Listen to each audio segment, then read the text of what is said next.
Bonsoir à toutes et à tous, donc merci d'être venus nombreuses et nombreux chez Caribe ce soir. Donc là, on a la joie d'accueillir un auteur assez unique et on va passer quelques minutes ce soir à essayer de vous faire partager, si vous n'en êtes pas déjà convaincu, pourquoi on pense qu'il est unique. On a la chance donc d'avoir Lionel Trouillot parmi nous. Et on a également la chance d'avoir Marie-Catherine Vacher qui va introduire et nous présenter en fait l'auteur. Oui, c'est une chance moindre, mais enfin, je ne vais pas rester très longtemps sur scène. Je voulais simplement dire que, voilà, je suis d'abord extrêmement heureuse aussi d'être de nouveau chez Karim. J'ai été quelques fois avec des auteurs un peu moins francophones, on va dire, et ça me donne une excellente transition. Peut-être certains d'entre vous y étaient-ils là quand Karim a reçu un auteur qui s'appelle Madison Smart Bell, grand auteur américain, injustement et insuffisamment connu dans nos contrées, et j'aime à parler de cette histoire parce qu'elle est belle et parce qu'elle est plus intéressante que les histoires d'édition habituelles, parce que c'est grâce à Madison Smart Bell, qui est lui, alors, quoique américain, extraordinairement francophone, il parle le français mais surtout il le lit magnifiquement, qui m'a alerté sur l'existence de Lionel Trouillot et qui m'a fait parvenir donc ce premier livre qui a été publié ici en France, qui avait déjà été publié en Haïti et qui s'appelle donc Rue des Pas Perdus. Et j'ai été extrêmement comment dirais-je, impressionnée par tout le contexte, c'est-à-dire la manière dont le livre était arrivé. Bon, je lisais ça, un auteur américain qui transmet un livre français avec une certaine, non pas de scepticisme, il faut pas exagérer, mais je me dis bon voilà. Et puis je me suis dit mais c'est pas vrai quoi. C'est cet auteur américain, c'est un véritable découvreur de talent. Et le livre avec sa langue, avec tout ce que je découvrais à ce moment-là d'une situation haïtienne que, pour être très honnête, sur laquelle j'avais des lacunes, disons, politique, historique. Bon, la figure de Toussaint Louverture, certes, mais c'était il y a longtemps pendant les cours d'histoire et on n'en parlait pas si longuement.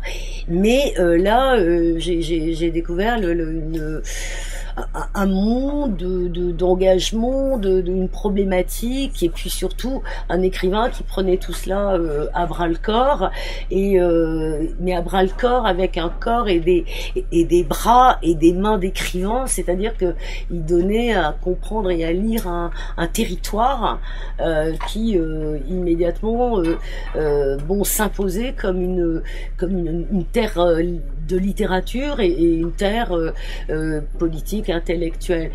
Et j'ai eu donc le plaisir depuis, et l'honneur et le privilège, et je pèse quand même ces mots qui, je ne les dis pas uniquement pour plaisanter, de suivre le travail de Lionel en France chez Actes Sud depuis ce magnifique livre qui a été cette première découverte, et donc de découvrir les figures dont on va parler, de Thérèse en 1000 morceaux, des enfants des héros, bon l'explosion de l'écriture dont Bicentenaire, et puis plus près de nous, Yan Valo pour Charlie, l'extraordinaire Belle Amour humaine. Et j'oublie un livre que j'aime d'ailleurs beaucoup, et qui a peut-être eu un peu moins de retentissement, parce que son sujet était moins, comment dirais, directement lié à des thématiques contemporaines peut-être, ou enfin c'est L'amour avant que j'oublie, dont à propos duquel livre qui quelque part n'est pas sans rappeler par une certaine configuration des relations amicales, des relations entre quelques êtres humains, notre parabole du failli, le nouveau livre de Lionel qui nous réunit aujourd'hui, livre auquel je ne m'attendais pas, dans la mesure où Lionel m'avait dit travailler parfois à d'autres choses, et livre qui, comme Bicentenaire, est né d'une urgence mais pas d'une urgence compulsive et frénétique, mais d'une nécessité d'écriture dont il nous parlera à la suite de la disparition d'un ami proche et qui a vraiment a surgi dans notre programme comme enfin on s'est fait les relais de la nécessité pour Lionel de raconter cette chute, cette faillite, cette inscription de la langue dans le destin des hommes, de même qu'on avait effectivement accueilli Bicentenaire dans l'urgence qui était celle de Lionel de l'écrire à l'époque, au moment où le bicentenaire de l'indépendance d'Haïti avait été quelque peu confisqué par les manœuvres violentes et autres exactions de ceux qui pensaient, qui avaient oublié l'histoire et qui ne pensaient qu'à rentabiliser leur futur. Et voilà, donc c'est une histoire de peut-être presque, oui, d'amitié, je crois aussi. C'est une longue histoire maintenant, et c'est vraiment une fierté extraordinaire pour un éditeur, quel qu'il soit, et pour moi en particulier, d'accompagner l'œuvre de cet écrivain que je considère justement, c'est un écrivain, quoi. C'est pas un auteur. Il écrit de la littérature, il fait pas des livres. On n'est pas dans l'industrie. On est bien sûr dans l'industrie. Je vais pas dire ça au nom d'Actes Sud. Allez, on arrête de vendre les livres et on crée une abbaye de Thélème quelque part. Mais pourquoi pas? La maison est assez folle pour tenter d'inventer ça. On a fait bien pire. Hein. Le hammam, Actes Sud, les cinémas, les concerts. Il y a toute une galaxie de préoccupations dans la maison. Mais c'est véritablement comment dire, enfin une pierre d'achoppement que d'abord au catalogue en littérature française, d'expression française, francophone, on ne sait plus comment il faut dire, comment dirais-je, une personnalité d'un tel charisme littéraire et qui nous désigne, une voix qui emprunte des chemins d'écriture, qui nous fait partager dans l'exigence et dans la nécessité d'un constant dépassement en tant que lecteur, dans le sens du dépassement de l'esthétique, des préjugés qu'on peut avoir sur l'esthétique et de la mise en route et de la distillation de la poésie qui est au centre de l'œuvre romanesque de fiction. Voilà ce que je peux dire à peu près avant de laisser parler et présenter nos amis de Caraïbes. Voilà. Merci beaucoup Marie-Catherine. Ce qu'on se proposait de faire en fait, c'est pour une raison précise en fait, même si elle a paru quelques secondes avant qu'on commence la présentation, c'est pas exclusif, de lire d'abord des extraits et ensuite de poser des questions en fait, alors avec vous, hein, de façon collective, et d'écouter les réponses de Lionel Trouillot. Alors pourquoi lire d'abord, c'est pas ce qu'on fait d'habitude, mais c'est particulièrement justifié ce soir parce que une des choses qui, j'espère, même si c'est jamais facile de lire à haute voix des textes aussi riches et aussi puissants, vous verrez qu'il y a une des choses uniques, je pense, Lionel Trouillot, c'est l'association entre un fond d'une extrême puissance, qui soit politique, sociale ou intime et émotionnelle, et puis d'une langue qui est, comme le disait Marie-Catherine, une des poésies en prose les plus extraordinaires que je connaisse. Et c'est vraiment cette synthèse des deux. Donc parler finalement de l'œuvre sans avoir en tête et dans l'oreille quelques-uns des textes, ça me semble dommage. Donc deux des libraires, donc Caraïbes de 7 et Caraïbes de 2, vont se dévouer pour essayer de vous faire partager ce moment un peu de magie. Donc je commence par un extrait de Thérèse en 1000 morceaux. Parce que j'ai brusquement pris conscience d'avoir été jusqu'à ce jour quelque chose comme un être là, une réalité totalement extérieure à sa propre existence, pas même un vrai mensonge, juste une hésitation plus coutumière que motivée, j'ai décidé d'écrire. Autant pour assumer ma phrase que pour me fonder en action. Tout Thérèse n'a été qu'un vieux tas d'expressions du type mi-chaud, mi-froid, entre chien et loup, mi-figue, mi-raisin. Comme habité par 1000 destinées incompatibles, je réalise qu'à mon insu, quelque chose éloignait ma main droite de ma main gauche, interdisant à mes élans le moindre geste à l'unisson, qu'il fût de joie ou de colère. Mes pas s'arrêtaient à chaque virage. Ma tête, mon corps, mes rêves, marchant comme un canard, chacun tirant mes ficelles dans des directions opposées. Thérèse, à jamais disloquée, a donc choisi d'écrire. De l'écriture, je ne sais pas grand-chose. Cependant, les souvenirs que j'ai gardés de mes exercices d'écolière n'évoquent pas une activité qu'on mène le cul entre deux chaises. Marionnette et marionnettiste, j'écris pour savoir de combien de Thérèse j'ai été le pantin. Je vais vous lire un extrait de Bicentenaire.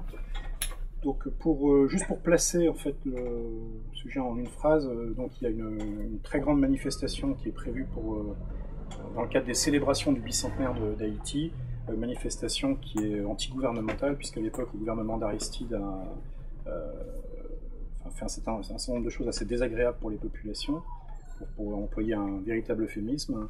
Et donc il y a une manifestation monstre qui est prévue, et ça on l'apprend dès les premières pages du livre, une contre-manifestation animée par les gouvernementaux en ayant rameuté en fait des bandes de ce qu'on appellerait en tout cas en France des voyous de banlieue, sont dans les starting blocks et sont prêts à réprimer de façon extrêmement féroce cette manifestation. Donc on a deux frères, l'un qui est étudiant, l'autre qui est son frère, qui lui a mal tourné entre guillemets, et le roman nous promène en fait entre les deux. C'est pas une promenade toujours très tranquille, mais elle est belle. Donc l'étudiant continuait son chemin tranquillement, les cigarettes dans sa poche.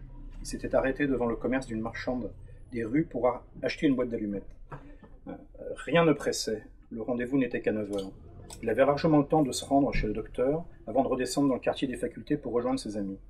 Il remettrait au responsable de la trésorerie le 10e de son gain et offrirait des cigarettes à volonté aux camarades fumeurs comme lui. Ils n'étaient pas nombreux, mais des cigarettes, ceux qui fumaient n'en avaient jamais assez. Il ne leur dirait pas qu'elles étaient un cadeau d'un commerçant borné qui passait le gros de son temps à pleurer sur les années de gloire de l'ancien Port-au-Prince. À chaque phrase qu'on prononçait, un radical en mal de querelle pouvait trouver un prétexte théorique nécessitant un débat. S'il fallait enlever son bonjour aux gens qui peuvent vivre sans cause, on ne parlerait à personne.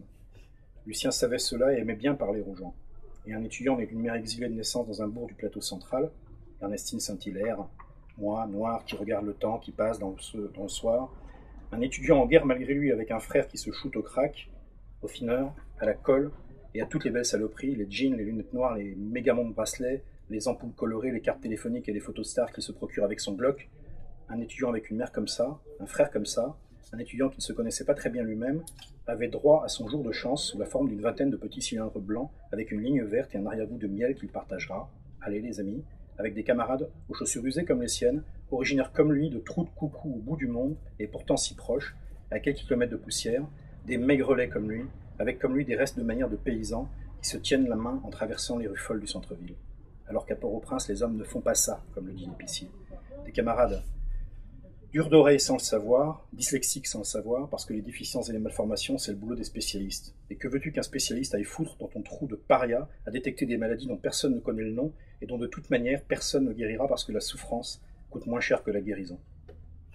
Je vais vous lire un extrait des Enfants des héros. C'est l'histoire d'un frère et d'une sœur, Colin et Mariella. Ce qui est fantastique dans ce livre, c'est que c'est raconté par le petit garçon Colin. Et donc c'est la fuite pendant 3 jours de Colin et Mariella dans la ville, après qu'ils aient tué leur père. Corazon.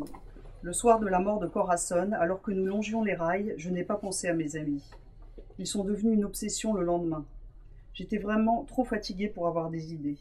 Mariella a choisi une voiture au hasard et nous nous sommes laissés tomber sur le siège arrière. Le siège était désajusté et il craquait comme un sommier. Nous avions tous les deux sommeil. Mariella refusait cette défaite et s'appliquait à garder les yeux grands ouverts pour que rien ni personne ne nous prenne par surprise. J'ai fait l'effort de l'imiter. Elle a enlevé ses sandales et enfoncé ses ongles dans la toile du sac, pour tuer l'attention.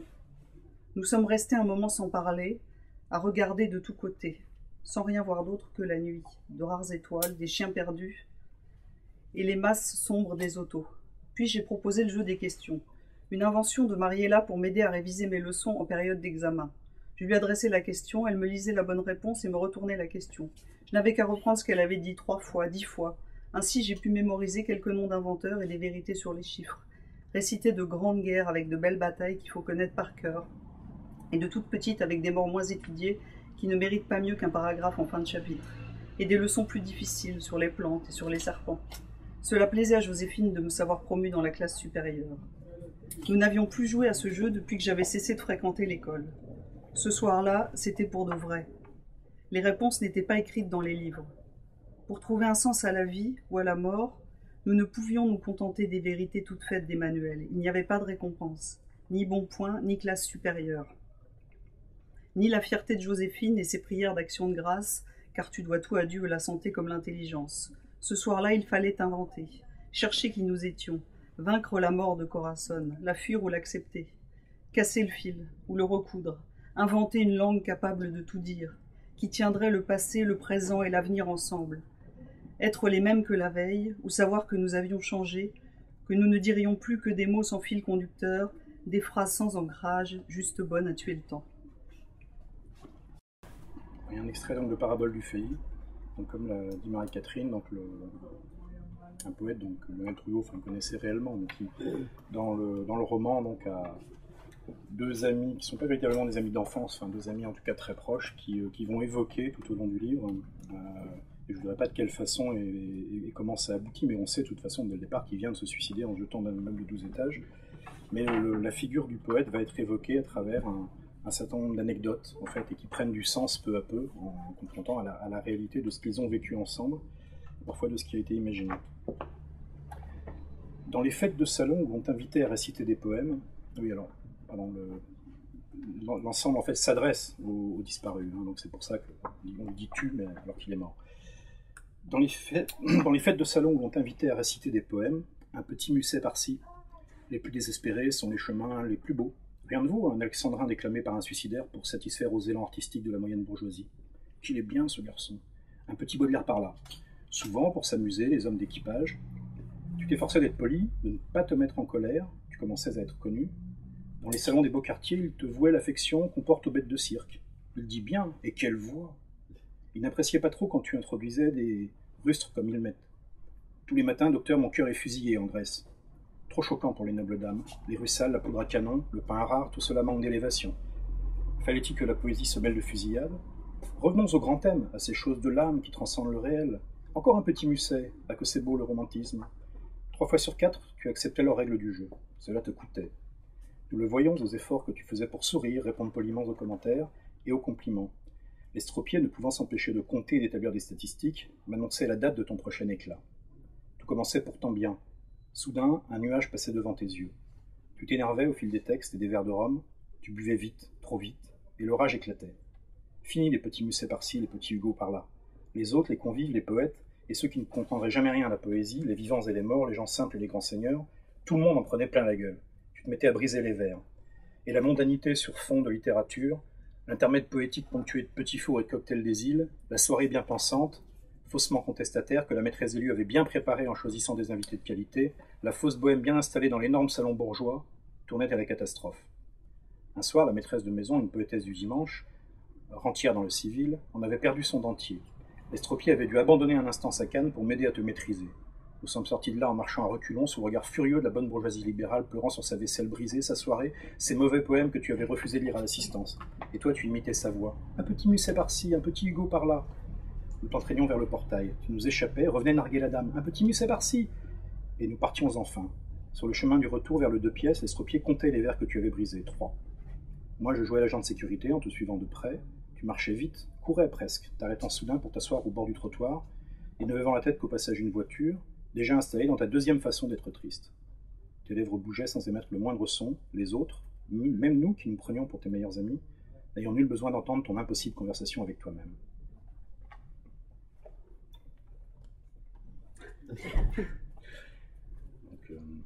Donc voilà l'extrait de 4 œuvres qu'on a lu astucieusement dans une œuvre qui n'était pas chronologique,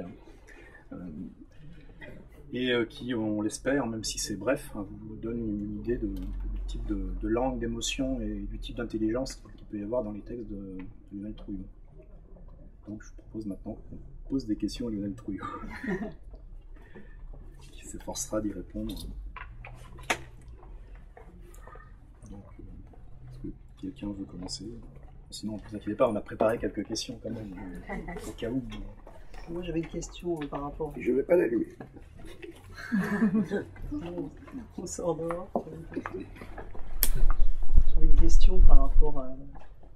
Quand on entend nous, on est... En tout cas, si je parle de mon cas personnel, je ne connais pas bien Haïti, et on entend parler d'Haïti dans les médias, essentiellement pour les catastrophes, et souvent avec un ton qui est teinté de voyeurisme. On a l'impression que Haïti est un peu dépossédé de toute autre identité que ça. Donc est-ce qu'avec vos livres, vous avez une intention de redonner une voix, une autre voix à Haïti? Modestement. Je pense que c'est pas avec mes livres. Je pense que c'est quasiment un devoir citoyen pour tout Haïtien ou Haïtienne bénéficiant d'un minimum de notoriété. D'assumer que déjà dans le discours d'accompagnement de nos œuvres, même si le mot œuvre est assez prétentieux, d'assumer cette responsabilité de donner plus à voir, de donner plus à entendre sur un réel qui est très peu connu et qui est souvent réduit à une caricature. Donc, et je crois que c'est un peu une attitude assez courante chez les écrivains haïtiens. Souvent, nous disons que quand nous partons pas avec nos petits livres, nous partons avec, si vous voulez, tout ce qui n'est pas entendu, tout ce qui n'est pas su, tout ce qui n'est pas... Par exemple, j'étais à la radio cet après-midi et on me fait entendre la voix du président de la République qui dit comment le pays va bien. Première émission de radio, deuxième émission de radio, on me fait entendre, c'est comme une persécution, la voix du Premier ministre. Et il ne manquait plus que les ONG et les ambassadeurs. Donc par rapport à ce discours de caricature et souvent de mensonge, il y a un discours à trouver et à faire en toute modestie, c'est-à-dire ce qu'il faut faire, c'est même pas forcément se prononcer soi-même sur le réel, mais c'est exposer une plus grande quantité de réel. Pour moi, c'est fondamental. C'est fondamental, pas forcément dans le travail d'écriture en tant que tel, parce que l'écriture, on est habité par les choses, mais déjà dans le travail de publication. Dans le travail de publication, si je donne à lire un livre en France, qui prétend parler d'Haïti, qu'il parle d'Haïti au moins vraiment. En essayant encore une fois d'exposer... moi j'aime bien cette notion de quantité de réel. Je pense qu'il y a des romans très pauvres, sans prétendre que les miens soient riches, mais il y a des romans très pauvres dans leur intention même, parce que la part de réel est toute petite. C'est soit l'individualité de l'auteur qui finit par faire chier, parce qu'on ne va pas raconter sa vie dans 20 livres. Un livre devrait suffire. Quand on en fait 20 pour raconter encore sa vie, ça commence à être un peu redondant. Donc, qu'est-ce qu'on peut capter de ce réel toujours tellement riche qu'il est finalement indicible dans sa totalité? Quels sont les fragments de cette totalité qu'on parvient à capter? Pour moi, c'est carrément de l'ordre du politique au sens noble du terme. Donc, et je crois que aujourd'hui, si vous aviez ici un poète comme Georges Castara, qui vit en Haïti, si vous aviez des romanciers comme Émilie Prophète ou Evelyne Trouillot, c'est le même discours que ça y en attiendrait. Je pense que c'est, je ne veux pas dire une fatalité, mais c'est en tant que citoyen, se prétendant écrivain, c'est une chose que nous assumons en majorité, je crois. Une chose que je trouvais frappante par rapport à ça, c'est que il y a clairement oui, j'aime bien me dire carrément politique plutôt que citoyen, parce que je pense que c'est politique en réalité, de proposer justement autre chose que les clichés qui sont les plus abusifs. Mais ce que je trouve frappant, donc moi j'ai lu seulement 4 livres, mais c'est que ça parle évidemment d'Haïti, ça en parle de façon très concrète, très précise, et pourtant par rapport à d'autres livres, y compris d'écrivains haïtiens parlant d'Haïti, je trouve que c'est très universel. Il y a vraiment dedans une puissance justement qui dépasse. Bon, ça c'est pas pour vous faire un compliment, c'est juste pour dire, est-ce que le fait que justement ça puisse pas être par des gens un peu mal intentionnés ou des médias, ils peuvent pas renvoyer le roman à une réalité purement locale, purement haïtienne, et donc au voyeurisme. Ils sont obligés de le prendre en compte d'une certaine façon différente. Est-ce que c'est quelque chose qui fait aussi partie de la démarche d'arriver à... Non, c'est vraiment pas une question que je me pose.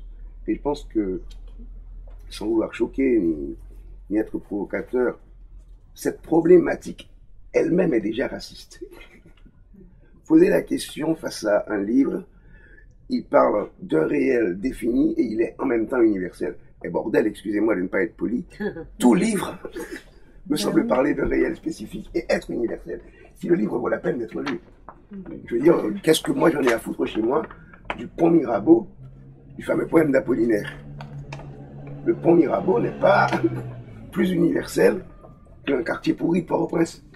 Je pense que c'est justement le travail de l'œuvre, quand elle parvient à s'inscrire dans un réel, soit de l'ordre émotionnel, dans le rapport de l'individu avec sa vie, avec la vie des autres, soit de l'ordre historique. L'œuvre parle. Moi, quand j'ai subi, mais je l'ai pas subi, j'ai adoré cette histoire de Gascons et de types qui se prennent pour des demi-dieux et de reines qui n'osent pas baiser, et de colliers, et de tout ça. Qu'est-ce que j'en ai à foutre? Mais les trois mousquetaires, ça m'a parlé. Donc je pense que toute œuvre, finalement, est ancrée. Qu'est-ce que j'ai à voir avec le réel de Mishima? Quand on prend Mishima, Mishima est dans son réel, est plus enfermé dans son réel que moi je suis enfermé dans le mien. Parce qu'il n'y a aucune ouverture sur, il n'y a pas d'ailleurs dans son œuvre. Donc je pense que c'est la question elle-même qu'il faut éviter. Ou bien le livre parle, ou bien il ne parle pas. Mais je pense et s'il parle souvent, il parle forcément d'un réel. Ça, c'est une affaire de pouvoir. Et il y a Yves Chemelin qui est là d'ailleurs. Merci Yves d'être là, qui fait des travaux universitaires. C'est quelque chose qui est venu de l'université et de la presse. Cette idée, comme on a fait un coin aux littératures francophones, aux littératures des pays du Sud, souvent on leur demande, mais vous parlez du réel et vous êtes quand même universel. Mais je ne pense pas parler le réel plus petit que le réel abordé par Philippe Solers. Donc, je crois que c'est la question elle-même qu'il faut laisser tomber. Je suis entièrement d'accord comme ça. Dans ce cas, moi je me suis mal exprimé parce que, ce que j'avais en tête, c'est-à-dire, il y a effectivement, y compris à cause de la classification qu'il peut y avoir dans les librairies, dans les bibliothèques, ou dans la presse, il y a une tentation, compte tenu de tout ce qui flotte dans la tête des gens autour d'Haïti, il y a une tentation d'aller lire un livre sur Haïti, même si c'est pas un documentaire, c'est un roman, mais c'est un livre sur Haïti par un écrivain haïtien, d'aller lire pour des raisons qui ont plus à voir avec l'information et le voyeurisme. Et que cette raison-là, elle peut, et c'est le cas malheureusement de certains romans, qui confortent, qui vont pas beaucoup déranger. Alors, sans doute parce que c'est pas des œuvres, de ce point de vue-là. Et il y en a d'autres où la personne, soit au départ elle va être surprise parce que précisément on n'est pas du tout dans un voyeurisme, mais dans toute autre chose, et là si l'éditeur, si l'auteur quand il parle, font bien leur travail, il va y avoir quand même des gens qui vont lire le livre, pas par curiosité pour Haïti. Et ça je trouve que c'est intéressant, ils vont y aller pour toute autre chose, finalement. Et voilà, bon, c'est je comprends ça que j'avais en tête. Je comprends ce que vous dites, c'est pour ça que des gens comme Yves ce qu'ils font en milieu universitaire, c'est intéressant, et certains éditeurs qui font des choses. Il faut mettre les textes à égalité, d'où qu'ils viennent. Et c'est vrai que c'est pas courant, il y a des structures de pouvoir, il y a tout un système de promotion, et je dois reconnaître quand même qu'il y a des écrivains des pays dits du Sud qui parfois cèdent à cette vilaine tentation de stratégie, une stratégie de travestissement. Donc ils vont faire le moins haïtien que possible pour prétendre à l'universel, et il y a un marché pour ça, où ils vont faire le plus faussement haïtien que possible, en foutant des loups-garous, des diables qui marchent à midi, une misère sans espoir. Donc, c'est vrai, on est piégé par cela. L'avantage qu'on a quand même en Haïti, c'est que, comme c'est une île sans métropole, il y a une vraie bataille pour savoir qui sera le plus respecté à Port-au-Prince. Et à Port-au-Prince, ça rigole pas. À Port-au-Prince, si tu plaisantes, ils vont te dire, hé camarade, t'as fait ce livre pour faire plaisir aux Blancs. Donc ça nous protège quand même un peu, mais c'est vrai qu'il y a ce problème. Il y a parfois une sollicitation, quelque chose de préétabli qui est finalement de l'ordre de l'idéologie et de stratégie industrielle, et qui fait que parfois on va dans le mensonge en faisant plus haïtien, et c'est complètement faux, ou alors on fait le moins haïtien que possible. Ou bien les haïtiens sont, quand on voit les quatrièmes, il faudrait faire une sociologie des quatrièmes de couverture. Il y a des écrivains qui sont soudain d'origine haïtienne.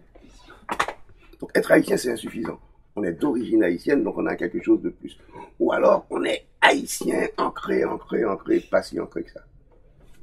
Parce que si je peux, justement, vous disiez que Port-au-Prince, quelque part, vous protège parce que... Mais est-ce que vous, à cause de ça, vous n'êtes pas fier de vos lecteurs? Je m'explique, on a eu une rencontre avec Samy Tchak il y a quelques mois, un auteur togolais, qui disait que le problème des auteurs africains, c'est que quand nous écrivons, nous sommes dans l'extraversion parce que quelque part, les lecteurs sont soit des Occidentaux, soit des Africains vivant en Occident. Alors que Haïti a une particularité, c'est que vous êtes lu. Un écrivain haïtien peut vivre de son écriture en étant lu quasiment quand il est en Haïti. Non, il ne peut pas. Il a lu, mais il ne peut pas. Économiquement, il ne peut pas. Disons qu'il est beaucoup lu sur place. Oui. Il est beaucoup lu sur place. Ce qui manque aussi un peu aux auteurs, je dirais, plutôt des pays africains où, si on n'est pas connu en France, voilà, on n'est pas lu dans nos pays. Est-ce que ça aussi, justement, ça vous donne pas la liberté d'écrire un peu? Totalement. Il y a une forme de déconnexion dont nous avons beaucoup souffert économiquement et politiquement. Puisqu'Haïti, c'est le pays qui a conquis son indépendance en 1804. Donc il y a eu une forme d'ostracisme, il y a eu tout ce qu'on sait sur le plan historique. Il y a eu un isolement. Cet isolement a été bénéfique à la littérature haïtienne. C'est une littérature qui s'est conçue sans métropole. Et c'est quelque chose d'extrêmement important. Moi, j'aime bien citer l'exemple de René Philoctète, qui a finalement été publié par Actes Sud après sa mort, et qui va refuser d'être publié par Le Seuil, parce qu'il lui avait demandé de changer un chapitre. Et je vois le petit René, on l'appelait le petit René, il écrit une lettre manuscrite à l'éditeur du Seuil, il dit « Mes amis haïtiens m'ont dit que le chapitre était bien placé, merci beaucoup », et il publie à compte d'auteur. Je vois mal un écrivain martiniquais faire ça, sans vouloir dire « Oui, mais c'est pas la même réalité, c'est pas la même réalité historique ». Et si vous allez en Haïti, Philoctète, c'est un mythe. Donc c'est vrai que nous bénéficions de ça. Mais c'est malgré tout en péril. Et c'est en péril, c'est dommage, c'est la faute de Lionel Trué et d'Annie Laferrière. Parce qu'aujourd'hui, il y a des jeunes qui pensent que, voilà, ils font l'économie du processus. Et ils disent, si vous pouvez être là, entre guillemets, à l'étranger, on vous voit à la télévision, on va faire des livres qui vont nous projeter là. Et ça, c'est une catastrophe. Et c'est terrible parce que quand Dany était à Port-au-Prince la semaine dernière, et on a fait une entrevue à nous deux, alors il y avait une moitié de la salle qui applaudissait, l'autre moitié était très sceptique en disant, écoutez, ils nous racontent ça, mais les deux, ils vont prendre l'avion dans 15 jours. Ça devient un peu compliqué. C'est pour ça qu'on essaye justement de créer des structures de légitimation en Haïti même. Des prix littéraires, un accompagnement critique, vraiment un ensemble d'éléments pour préserver, je dirais, je ne veux pas dire pureté, il n'y a pas de pureté, mais pour préserver quand même cette spécificité haïtienne. Pour préserver les critiques de la réception de tombereaux de manuscrits, donc il ne sait pas quoi faire. C'est très bien que ça soit pris en charge à Port-au-Prince. Je n'ai pas vocation à justement faire un travail de légitimation ici des jeunes écrivains de Port-au-Prince. Ça, c'est dramatique. Il y a une confusion très très forte. Mais aujourd'hui, c'est très fort. Et qui s'est amplifiée. C'est très fort aujourd'hui. Ça, c'est un danger, c'est un péril même. C'est un péril même. Franck Etienne a pris l'avion pour la première fois de sa vie à 51 ans. C'est-à-dire, Haïti lui avait donné statut d'écrivain. Après la dictature de Duvalier, son œuvre a commencé à circuler. Et Franck sait comment parler de son œuvre. Donc, il y a eu cet éclat, mais Franck Etienne, quand même, 50 premières années de sa vie, c'est quelqu'un qui s'est installé dans le paysage littéraire haïtien et qui a été reconnu dans ce paysage sans passer par, je dirais, une quelconque autorité extérieure. Aujourd'hui, il va raison de le souligner. Aujourd'hui, il y a même des jeunes qui écrivent à un critique étranger pour dire « Parlez de mon œuvre, qu'on me connaisse ». C'était impensable il y a 20 ans. Pour revenir à votre œuvre, vous parliez tout à l'heure de... Ah, mais c'est bien de parler du général aussi. Hein. Non, mais c'est bien. C'est bien de parler des deux. Vous avez employé l'expression réel, augmenté, non ? Pardon ? D'augmenter le réel, et je trouve ce qui est extraordinaire dans vos livres, je ne dis pas tous plus, mais c'est la multiplicité des voix qu'on entend, les voix intérieures, la multiplicité des points de vue, le foisonnement, et puis le rythme. La musique du texte, on a tout le temps envie de le lire à voix haute, ou on a envie de le voir représenté. Et alors en lisant votre poésie, je trouvais que c'était différent, très différent. Et du coup, je voulais vous demander si vous avez une façon différente de travailler l'écriture. C'est très naïf comme question, mais pour le roman. Bon, je pense pas que ce soit naïf. Je pense que la poésie, il faut jamais en parler parce que c'est elle qui vous travaille. Si vous avez un peu de chance, vous parvenez à produire un vers. Pour moi, c'est vraiment autre chose. Alors que pour moi, le roman est une entreprise laborieuse, c'est une véritable entreprise d'artisans. Et quel est le système? J'aime bien le mot système quand on travaille quelque chose qui va se présenter comme étant un roman. D'abord, pour moi, c'est fondamental de pervertir, de subvertir même le prétendu genre qui s'appellerait roman. C'est un truc qu'un certain âge, certain développement du capitalisme dans les sociétés occidentales ont voulu nous imposer comme vérité universelle. Heureusement qu'il y a des Gabriel Garcia Marquez et d'autres pour dire, bon, écoutez, votre histoire-là, nous, on va la prendre et en faire autre chose. Et donc, pour moi, si on n'essaie pas d'en faire autre chose, c'est pas la peine. C'est pas la peine. Il faut faire dans l'individualité, donner comme, présenter comme ça pourrait se passer dans la réalité. On est dans le mortel en lui. Donc, déjà, pour moi, il faut écrire les romans qui ne sont pas les romans. C'est la première chose. Ensuite, la deuxième chose, c'est pas moi qui écris, je veux dire, c'est pas, moi je suis que enfin, j'essaie de n'être que l'artisan de cette chose, comme s'il fallait créer un meuble. Et le meuble, il requiert un certain nombre d'éléments. Donc pour moi, c'est vraiment un système. Comment construire ce système? Il faut disparaître un peu et il faut être vraiment à l'écoute des besoins du texte. Moi, j'aime souvent dire que j'aime pas les écrivains naïfs.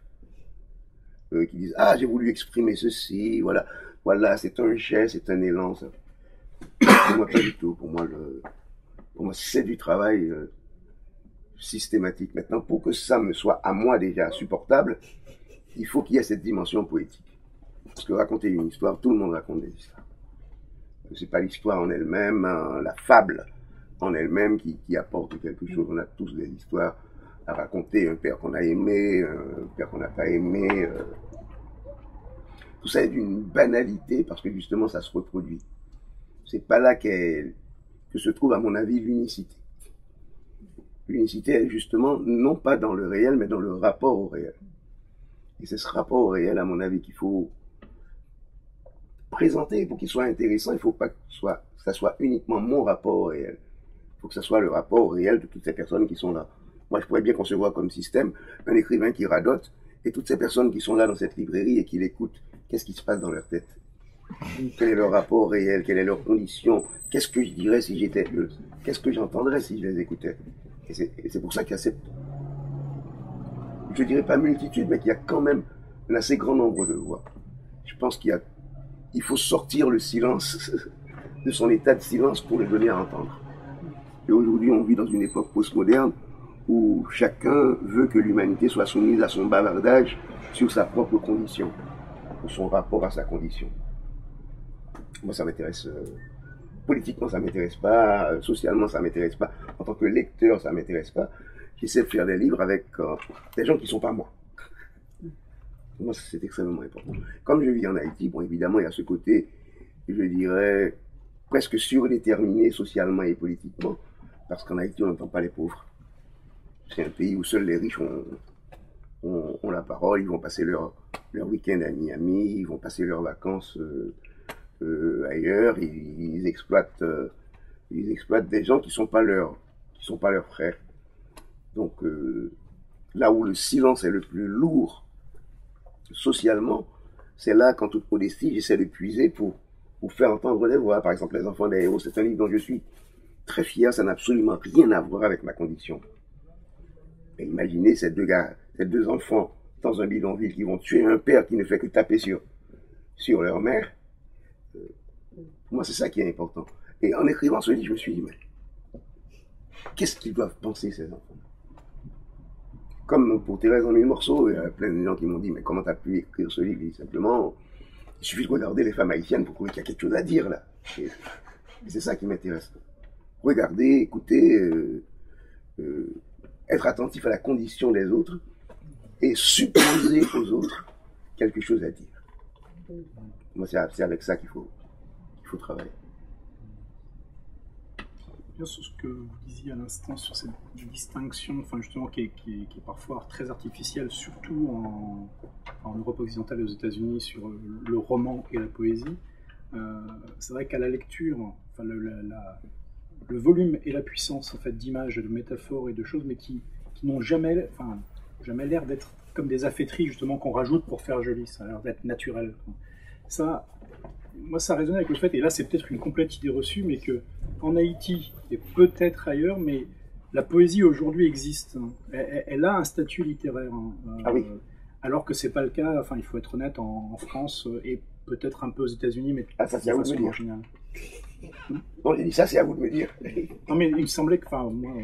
Non, je parle de la réalité française. Mais il me semblait que justement, il y a une reconnaissance de la poésie dans l'espace littéraire qui est beaucoup plus forte en Haïti. Nettement, pour des raisons historiques déjà. Quand Haïti proclame, après une victoire militaire, son indépendance, il n'y a pas de tradition romanesque. Il n'y a pas de... il n'y a pas de modèle de roman. Déjà, nous sommes en 1804. Donc c'est très tôt, mais il y a déjà un discours poétique très fort. Et toutes les grandes périodes de rupture dans l'histoire sociale haïtienne sont marquées par des revues qui publient essentiellement des textes poétiques. C'est comme si la poésie a toujours, la poésie reconnue par l'establishment littéraire, a toujours été le lieu d'expression du je et du nous. C'est quelque chose de très fort. Moi, j'ai beau écrire des romans, en Haïti, les gens m'appellent poète. J'écris de la poésie aussi, mais pour les Haïtiens, c'est pas le roman l'élément le plus important. D'ailleurs, souvent, ils me disent arrête de gagner de l'argent avec tes romans, et nous écrire des poèmes. Quand on dit René Philoctète, quand on dit Georges Casteras, ce sont des gens qui sont extrêmement importants en Haïti parce qu'ils sont porteurs du rêve d'un imaginaire collectif. Et en plus, il y a cette très forte tradition populaire qui est marquée par le rythme. Parce que moi, je suis pas vaudouisant, je suis résolument athée. Mais dans la culture populaire haïtienne, en milieu paysan, le rythme est fondamental. D'ailleurs, les cortèges, on les appelle cortèges, les cortèges de divinités dans le panthéon vaudou viennent avec des rythmes spécifiques. Le Yanvalou, c'est un rythme qui est lié à tel type de divinité. Le Pétro est lié à tel type de divinité. Donc la question du rythme en tant que tel, et du rythme aussi du langage articulé, c'est une question extrêmement importante. Donc, tout en n'ayant pas grandi dans cette culture populaire, mais je crois être marqué par cela.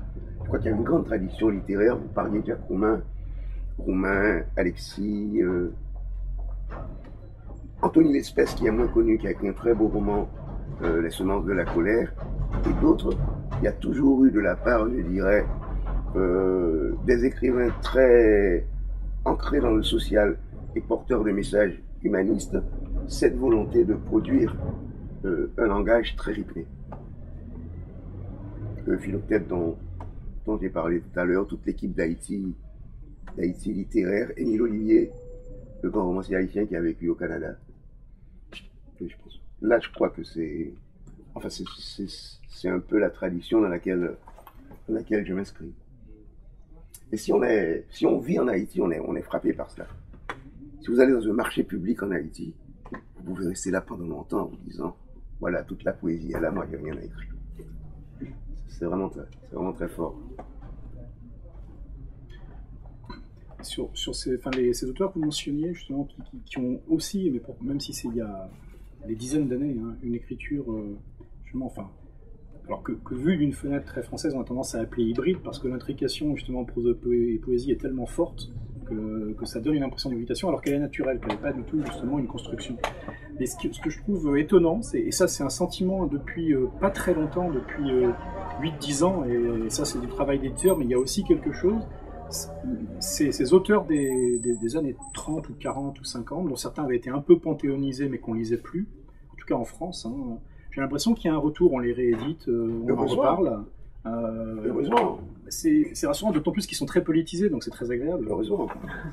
Je pense que l'espace d'enseignement de Jacques-Stéphane Alexis, pour moi, c'est un livre fondamental. Et si on revient à cette inégalité dans la distribution des livres, c'est dommage pour les lecteurs français qui n'aient pas lu un auteur aussi important que Jacques-Stéphane Alexis. Souvent, on nous demande à nos auteurs haïtiens, est-ce que vous ne regrettez pas de n'être pas lu ailleurs? Et moi, je réponds, c'est dommage pour les lecteurs étrangers qui n'aient pas eu la chance de lire quelqu'un comme Philoctète, ou quelqu'un comme Alexis, ou quelqu'un comme Romain. Ouais. Mais je constate en effet qu'il y a un retour, je ne sais pas pourquoi. Mais je pense que c'est bien, c'est une bonne chose. Il y a quelque chose qui se passe, et c'est peut-être une espèce d'effet bénéfique du fait que on parle beaucoup d'Haïti, mais on commence à en parler pour de bonnes raisons et d'en parler que pour des mauvaises raisons. Peut-être. Du coup, ça fait ressortir. Alexis il était toujours officiellement en imaginaire Gallimard. Hein, il n'est jamais sorti, mais il était épuisé pendant 8 ans ou 10 ans, enfin, et jamais réimprimé en réalité. Et Roumain était lui complètement truc. Il a fallu que ce soit un éditeur, un petit éditeur, le Temps des Cerises, qui n'est pas un éditeur normalement de littérature, mais plutôt d'essais et de politique, qu'il réédite. Et je crois que ça touche quelque chose dans le lectorat. Enfin, c'est bien ça. Il y a une sensibilité, mais qui est peut-être encore plus politique que poétique, hein, parce que c'est quand même des écrivains, comme vous l'êtes, hein, assez radicaux quand même.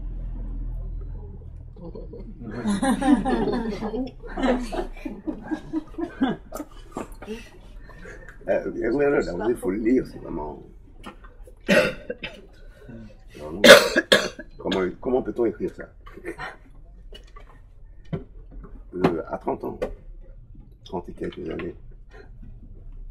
N'hésitez pas, hein, si vous avez des questions, si vous souhaitez réagir ou intervenir, surtout c'est... Comme le trio vous y invitez, donc c'est curieux de savoir ce qui se passe dans la tête des éditeurs. Mais pour moi, c'est fondamental. D'ailleurs, l'amour avant que j'oublie, merci.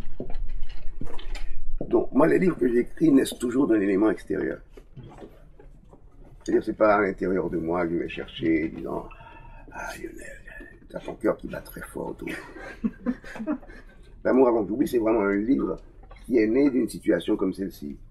Je suis là à parler. Je vois une jeune femme dans cette salle et puis je me dis, peut-être qu'elle aurait quelque chose à me dire et peut-être que moi j'aurais quelque chose à dire. Mais j'ai jamais revu. Et le livre est né de ça.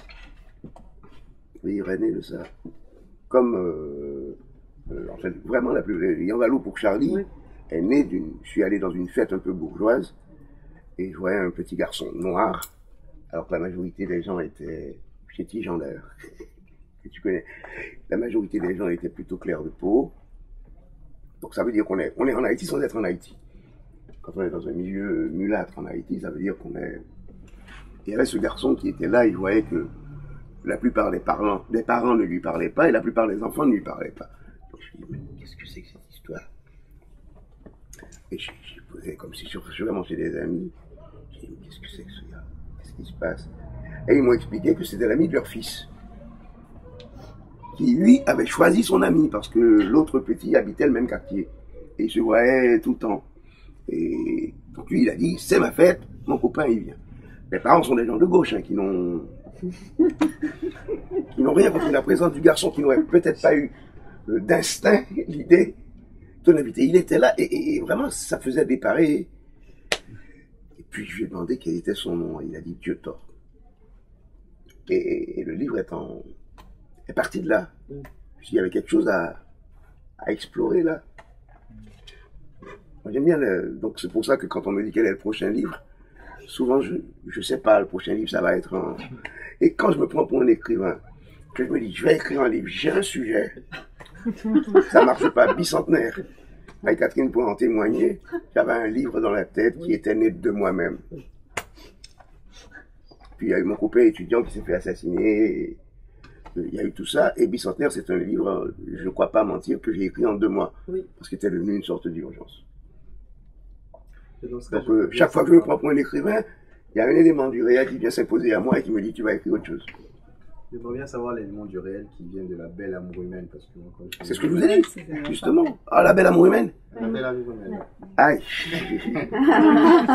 Et surtout le côté incantatoire du tu, parce qu'à partir du moment où on utilise un tu pendant tout un... Je vais vous dire que j'ai rencontré une jeune femme, pour une fois, qui venait en Haïti, qui venait pas parler, qui venait écouter.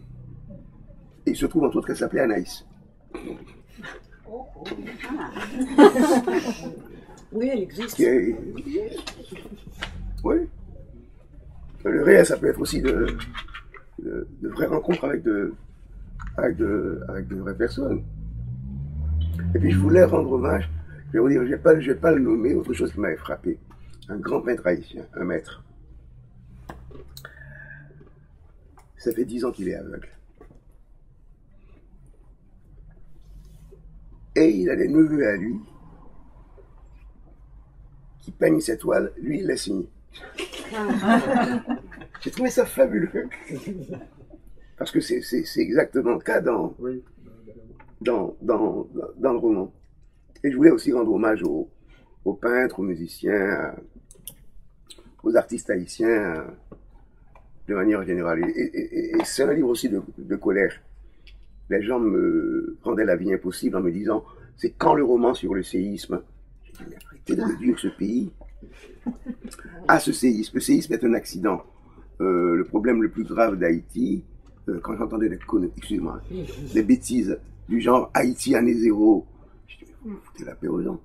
C'est le même pays avec les mêmes problèmes sociaux, avec les mêmes rapports de classe, avec les mêmes structures sociales. Simplement, le séisme a ajouté de la catastrophe à la catastrophe structurelle. Donc, parlons de la catastrophe structurelle, mais parler de la catastrophe structurelle, c'est aussi la dénoncer en espérant que ce pays s'en sorte un jour. Donc c'est de ça que je voulais parler. J'ai pas voulu faire l'acteur qui tremble autour de moi, enfin ce que mes copains Dany, Rodney et d'autres ont fait. Je me sentais pas du tout à mon aise là-dedans. Il fallait justement que je parle pas de ça. J'essaie de prendre ce pays dans son rapport au temps long de l'histoire. Est-ce que, parce que dans la belle amour humaine, il y a plein de choses, on voit beaucoup d'Haïti, mais comment dire, c'est autant on s'attend quand on lit un livre sur Haïti, justement, les clichés, où on se dit, bon, Haïti, c'est la misère, c'est la catastrophe. Mais là, la langue, elle est tellement belle, l'écriture, elle est tellement belle qu'on occulte les problèmes. Est-ce que, mais justement, est-ce que c'est pas enfin, ça n'en devient pas contre-productif? Ah, si l'écriture fait oublier les problèmes, là, je suis d'accord avec vous, c'est un mauvais livre. De faire oublier qu'il y a une situation, une réalité qui est dure, et après, on pris juste par l'écriture, et quand on sort de ce livre, je vous dis, je l'ai lu il y a quelques temps, et ce qui m'en reste, c'est que c'est magnifiquement bien écrit, l'écriture elle est magnifique, il y a une poésie. Bah, j'ai oublié les réalités qu'il y avait dedans. C'est intéressant parce que bon, à partir du moment qu'il y a dans mon subconscient quelque part, faut que j'aille voir Freud, mais voilà. À partir du moment où il y a un lecteur, la lecture n'est pas évidente. Parce que moi, ce qui m'intéresse dans ce livre, justement, il y a les lecteurs qui ont fait cette lecture-là. Merci beaucoup de me dire que j'ai écrit un livre qui vous fait oublier le réel. Mais il y a d'autres lecteurs qui m'ont dit aussi, mais t'es un assassin. Parce que ce que j'ai tué dans ce livre virtuellement, c'est la bourgeoisie haïtienne et le pouvoir politique. Oui. Et ça, je peux vous dire, grand nombre d'Haïtiens en Haïti n'ont pas raté. Et grand nombre de lecteurs ayant une conscience politique très aiguë n'ont pas raté non plus. Comme je ne peux pas les tuer dans le réel, mais c'est un livre d'une certaine manière très politique. C'est pour dire, on ne peut pas faire un pays avec ces gens-là. Et tant que ces gens-là seront au pouvoir, ça ne marchera pas. Souvent, ils me disent, tu nous aimes pas beaucoup, hein.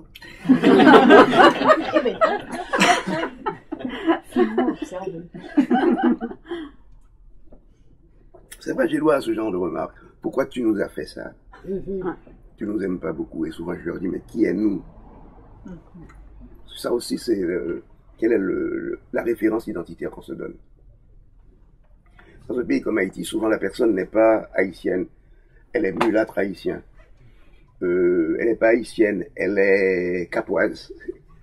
Elle n'est pas capoise, elle est aristocratie capoise. on a ces formes d'identité, d'identification, de projection identitaire qui ne permettent pas l'établissement d'une sphère commune de citoyenneté.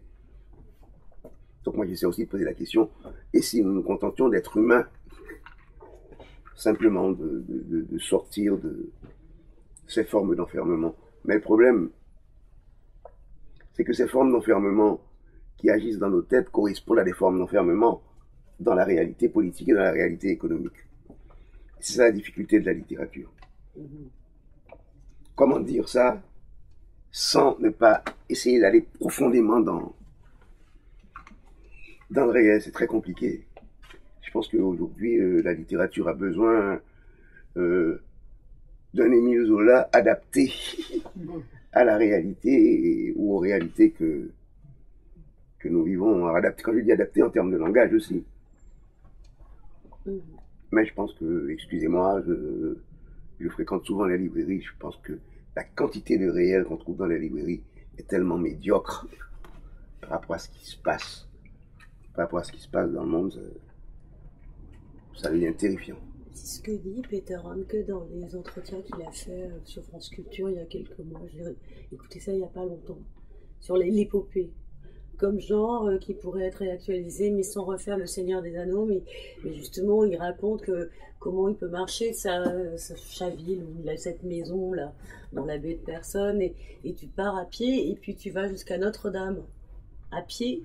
Et là, quand tu passes des seuils, des structures, tu es dans un truc de Chrétien de Troyes, enfin, tu es dans le même parcours qu'un roman de Chrétien de Troyes, sauf que tu es dans un décor réel, et que c'est ça, que c'est au présent que ça se passe, mais que c'est ton regard qui... Oui, cette quantité de réel, elle est à ta disposition. Oui, elle est là. Elle est là. Voilà. Et là, moi, ce qui m'étonne, pourquoi est-ce que les écrivains ne vont pas chercher dedans? Oui. C'est ça qui m'étonne. C'est curieux, parce que je me dis sur les deux, Valerio Evangelisti et les Wuming, donc les gens qui ont théorisé, enfin écrit d'abord, et puis ensuite un peu théorisé le New Italian Epic, c'est exactement leur message depuis 10 ans, c'est construisons, bon Dieu, des épopées, des trucs qui, et il faut être honnête, qui se vendent simplement parce que ça veut dire que c'est lu en Europe, donc des trucs qui sont populaires, mais qui sont gauchistes, quoi, oui, qui sont pas des trucs de distraction, on s'amuse, et justement, regardez, les elfes, ils sont beaux, ils ont des beaux cheveux, quoi, enfin... Ah, pire, parfois, moi, je suis belle, il n'y a que ça. Moi, je suis pas belle, il n'y a que ça. De toute manière, à partir du moment où il n'y a que moi, ça commence à être, pour moi, désespérant. Mais hélas, il semble que ça se vend bien, Marie-Catherine. Oui.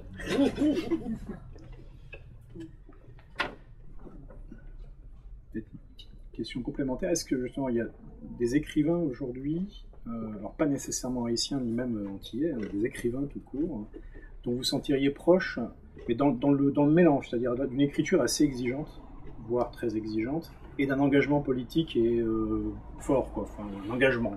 Je prends le risque de choquer peut-être parce que il y a toujours des gens qui ne sont pas d'accord quand je dis ça.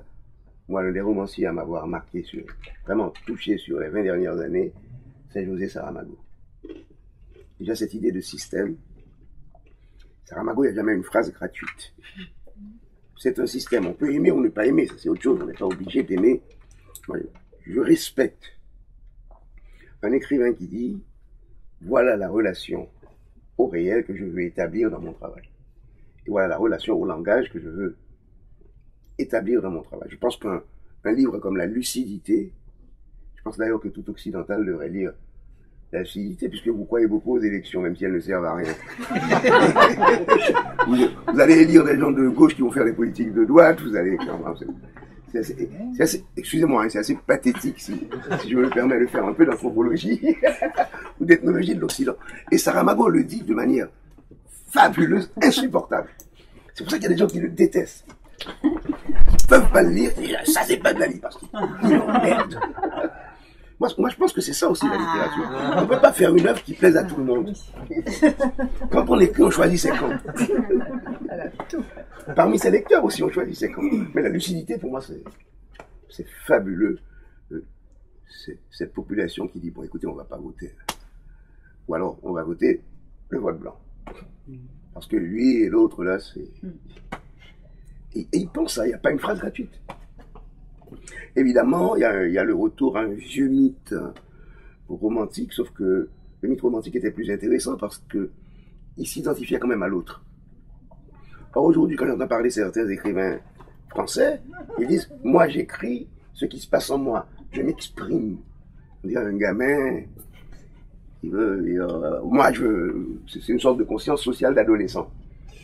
Laissez-moi m'exprimer. Or, justement, Saramago, c'est pas ça. C'est pas ça, c'est dire, est-ce qu'on peut dire quelque chose qui ne sera pas réduit à ma personne?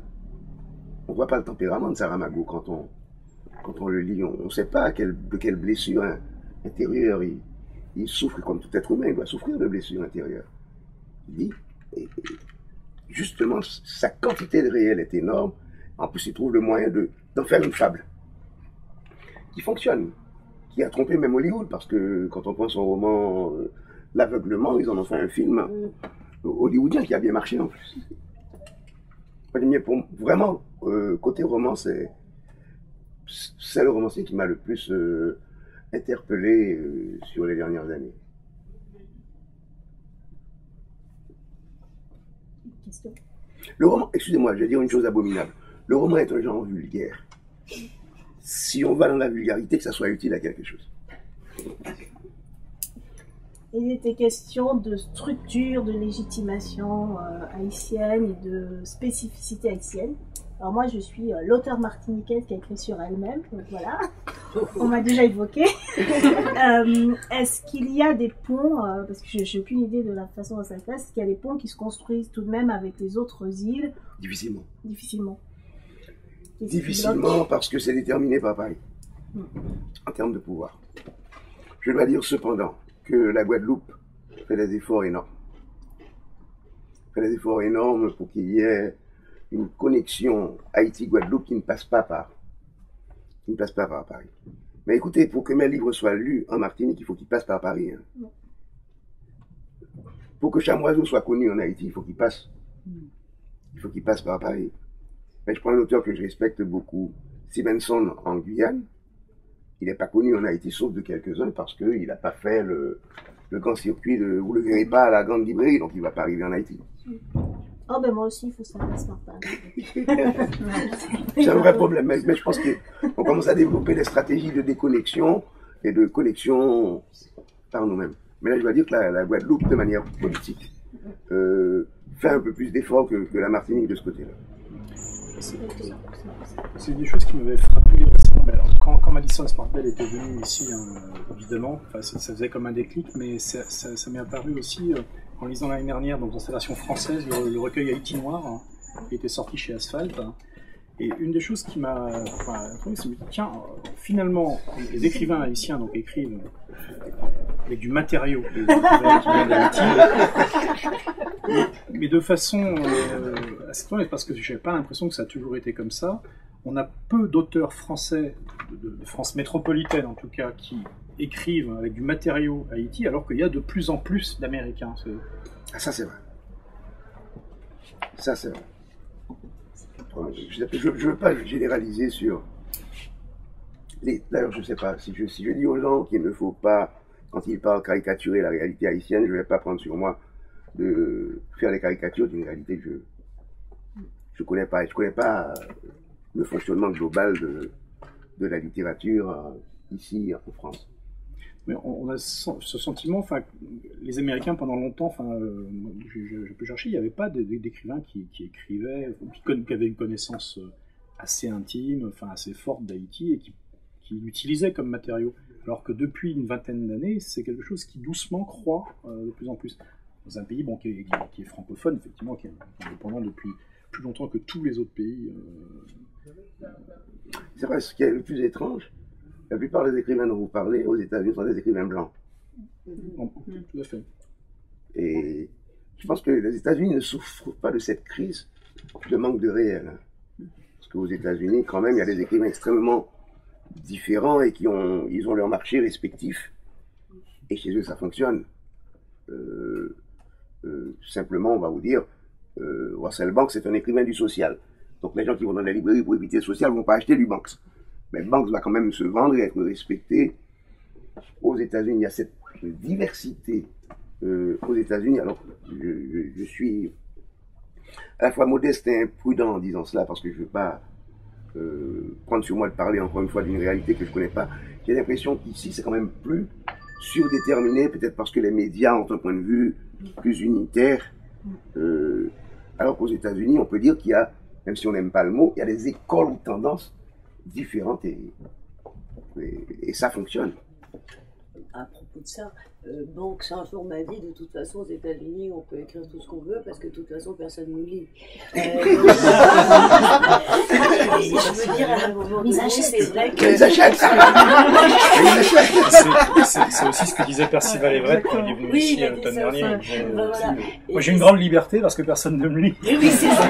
Et c'est vrai. Ah, mais c'est un peu de coquetterie, parce que quand même, là. Ouais, non, mais d'accord. Mais c'est vrai que bon, ici il y a une concentration de symbolique, de quête de pouvoir médiatique. Enfin, c'est petit quoi. Enfin, mais je crois que la scène littéraire américaine, apparemment, elle est pas tellement plus tendre quoi. Si on regarde de près. Je crois que c'est une parenthèse. Non, mais c'est important. C'est important. Mais ici aussi, hein, moi, d'ailleurs, je vais vous poser la question tout à l'heure, parce que je pose toujours la question aux libraires. S'il y a dans cette librairie un seul livre écrit par un Français que je dois lire, c'est lequel? Écrit par un Français. Ah, non, on n'est pas obligé de le lire. Je l'ai tout à l'heure. Et j'avoue que les libraires m'ont fait découvrir des livres qui m'ont, moi, quand j'ai lu, j'ai lu dans la foule de Mauvigné, qui est un livre que j'ai adoré. Justement, à la fin d'une conversation comme ça, j'ai dit à un libraire, qu'est-ce qu'il faut lire? Il m'a dit, il faut lire ça. Et pour moi, c'est important, justement. Je pense qu'il faut demander aux gens. Moi, je ne peux pas venir ici et prétendre savoir ce qu'il faut lire en France. Donc, je vous demande. Il faut lire Les Effondrés de Mathieu Larmedy, il vient juste de sortir en bas. Et ça, il faut le lire. Je pense que dans un livre qui a été écrit justement relativement récemment, donc au des 5 dernières années, pour ne pas remonter trop loin, en termes à la fois de ce qui a été mis en œuvre dans la langue, alors ce n'est pas seulement une question de poésie, du réel, mais sur un matériau qui est à la base des réactions